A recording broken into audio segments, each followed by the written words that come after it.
இங்க இந்த 40 வயசுக்கு மேல ஆன இந்த கப்பிள்ஸ்க்கு 1.5 மாசத்துக்கு மேல இவர் வேலைக்கு போகாம சும்மா தான் இருக்காரு. அதனால அவங்க ஒய்ஃப்மே இவர போட்டு பயங்கரமா திட்டிக்கிட்டே இருக்காங்க. இவர் பில்டிங் கன்ஸ்ட்ரக்ஷன் ஃபீல்ட்ல ஹெல்ப்பர் வேலை தான் செஞ்சுட்டு இருக்காரு. பீகாரி ஆளுங்களுக்கு தான் இப்போதைக்கு வேலை கொடுக்குறாங்க. இவருக்கு வேலை கிடைக்காதனால இவரும் ரொம்ப ஃபீல் பண்றாரு. நீ இப்படியே ஹெல்ப்பர் வேலை பார்த்துட்டு இருந்தா வேலைக்கே ஆகாது. நீ மெயின் கொத்தனாரானதா நம்மளும் நிறைய சம்பாதிக்க முடியும்னு சொல்லிட்டு அவங்க ஒய்ஃப்மே கொஞ்சம் மோட்டிவேஷன் பண்றாங்க. சைட் சூப்பர்வைசர் கால் பண்ணிட்டு மெயின் கொத்தனார் வேலைக்கு ஆள் தேவைப்பட்டா என்ன கூப்பிடுப்பான்றாரு. இப்போதைக்கு ஹெல்ப்பர் வேலை கூட ஆள் தேவைப்படாது. எல்லா வேலையுமே பீகார் பசங்க பக்காவா செய்யறாங்கன்றாரு. 1.5 மாசத்துக்கு மேல ஆயிட்டும் உங்களுக்கு வேலை எதுவும் கிடைக்க மாட்டுது. கண்டிப்பா இதுல ஏதோ ஒரு பிரச்சனை இருக்குது. ஒரு பவர்ஃபுல் சாமியார் இருக்காரு. அவரை போயிட்டு நம்ம மீட் பண்ணணும்னு வச்சுங்களேன், எல்லா பிரச்சனையும் சால்வ் ஆயிடும் சொல்லிட்டு அங்கேயும் கூட்டு போயிடுறாங்க.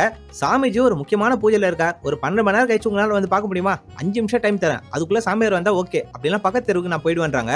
சாமியார் என்ன பிரச்சனை வந்து கேட்டா, என் புருஷனுக்கு 1.5 மாசமா வேலை இல்ல, அதுக்கு எதனா சொல்லுங்கன்றாங்க. ஒரு பரிகாரம் இருக்குன்னு சொல்லி ஒரு ஸ்டார்ட் பண்றாரு. பரிகாரம் எல்லாம் எதுவும் பண்ண முடியாது, உங்ககிட்ட எதனா வேலை இருந்தா கொடுங்க, எங்க வீடே ரொம்ப கஷ்டத்துல இருக்குன்றாங்க. ஒரு மந்திரவாதத்தை பேப்பர்ல எழுதி கொடுத்துட்டு நைட் நேரத்தை குளிச்சுட்டு ஒரு 10,000 தடவை கண்டிப்பா சொல்லி ஆகணும்ன்றாரு. இவரும் நைட்ல குளிச்சுட்டு அந்த பேப்பரை படிக்க ஸ்டார்ட் பண்றாரு. இவருக்கு சரியா படிக்க தெரியாதனால இவர் தப்பு தப்பா படிக்கிறாரு. இவங்க பசங்களுமே அதை பார்த்து சிரிக்கிறாங்க. இவங்க ஒய்ஃப் தான் அந்த மந்திரத்தை படிச்சு காட்டுறாங்க. இவரோட வாயில அந்த மந்திரமே நுழையில. அவங்க 2 பசங்களுமே தூங்க வச்சுட்டு, உனக்கு மந்திரவாதத்தை வரலன்னா கூட எனக்கு பிரச்சனை கிடையாது, மரியாதையா வேற எதனா வேலைக்கு போயிடுன்றாங்க. நைட்டு ஃபுல்லா 2 பேரும் யோசிக்கிறாங்க, நம்ம எதுக்கு வேற ஒருத்தர்கிட்ட போய் வேலை செய்யணும், நம்மளே தொழில ஸ்டார்ட் பண்ணலாம் சொல்லி ஒரு சாமியாரா மாறிடுறாரு. அப்படியே இந்த படத்தையும் முடிக்கிறாங்க.